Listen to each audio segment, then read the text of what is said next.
SMO blog zine. This is Julia, Lita, and Melanie, SMO crew. And this is Mark and Michael from the Straight Edge documentary, the Edge movie, the movie. I want to know exactly where you're from. And I hear Germany, right? Yeah. So I wanted to, to me, everyone in the documentary had their own story, like how they found out about straight edge, or they got into minor threat, or they were 13, this and that. Like, what about you guys, please? Well,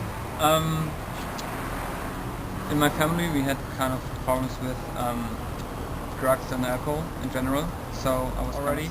And in Germany you have to do like a civil service, or you have to join the army for 1 year, or 2 years actually. And I had to do civil service, and I decided to do it in a house for homeless people. And there I heard stories how people easily got into drugs and alcohol, and some people died. I was pretty shocked what I experienced there. Drinking a lot when I was like from the age of 14 to 18, I would say, because in Germany the drinking age is 16, but you can get alcohol easily before that age. No one really asked. Then I listened to Good Riddance, which was also in the movie, and that shifted my movie taste like to the hardcore thing. And when I was 19, 20, I heard about straight edge, and I thought it's really a good thing to me, and it really helped me stay focused in life. I moved to a new city to study. The city of Münster in Germany, and I was just getting into hardcore. Like I was listening to punk before, like Michael, and then I was just drinking a lot, and I had a lot of bad experiences of drinking, of being drunk too much. So then I decided on my 19th birthday, I think, to become straight edge, because I thought it's just like a logical way to I don't know, to live clearer and to make better choices for myself. How old are you guys now? I'm 30. And 31. 31. That's a long time. If you could, and if you have any interest, would you screen it in South America? Yeah, sure. We'd love to screen in South America, but like at the moment we just have very limited time, because this tour is taking a very long time, and it's not a full-time project, so we have jobs beside that. So we're going to do the European tour, and then we're going to release the DVD. But South America is just probably a financial problem to do. So. Yeah, we are getting lots of emails from people in South America. I posted a blog saying some emails to the guy. Yeah, we wish we could go there. But yeah. Hopefully somebody can help you out. So as of right now, the If tour that you if guys are someone on, is listening to that, and I'm so sorry. it's funded by your, so you're basically doing it on your own right now, right? Yeah, totally. It's like 100% DIY. We did like everything ourselves, from shooting. We had like second-hand cameras and working lights from like Home Depot with umbrellas in front. Was there a purpose in using the internet and books to kind of explain the history of straight edge? Yes, there was. It started, all started like 2.5 years ago when we were talking about that project, and we were sitting at a small coffee shop, and we drew that mind map that you saw in the movie with all the terms on it, and it was like the foundation of our movie. So that's why we included it into the movie, and we want like to people make up their own mind, their own opinion about straight edge. That's why we didn't want to use a narrator. You two. What drove you to putting feminism in it? Yeah. The topic of it. We I don't know. We did our research before, and we read the book from Ross Hensler about straight edge. And in his research, he found that the scene is dominated by men. So, and there's a lot of, he calls hyper masculinity.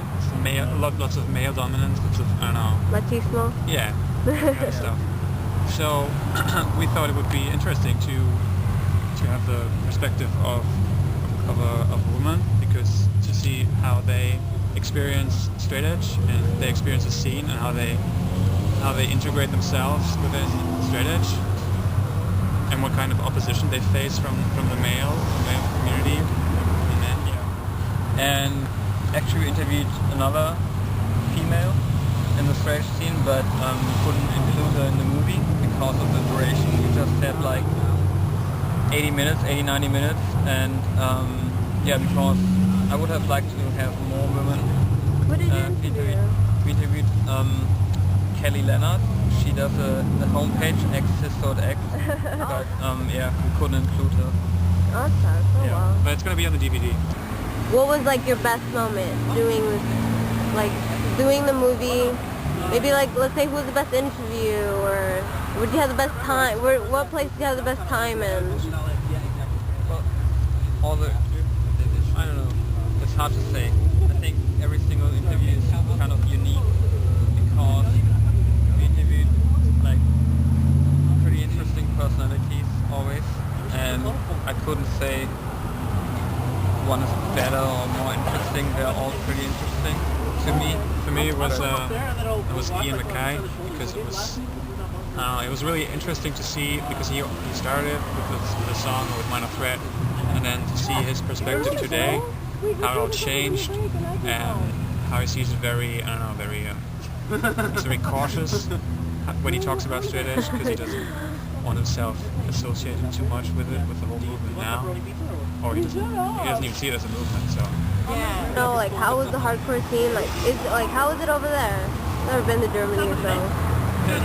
Well, in general, it's not comparable to the US because it's much smaller, and at least the straight edge scene. And the hardcore scene, I would say, it's not as big, but it's quite big, but it's kind of interweaved with metal, I would say, because we don't have all age shows, for example. I want to ask some lady questions. Some lady questions here. What do you think when you see a girl that's in the pit? Like you got in your documentary, you have a girl that literally jumps out and just crowd surfs. Like what do you see? Like what do you think when you see a girl do something like that? Because some people don't agree with that. They don't think it's for girls and stuff like that. I think it's awesome, because it's hardcore or straight edge through themselves in straight edge or hardcore. So I think it's great when they be in a band or book shows and you can see like music.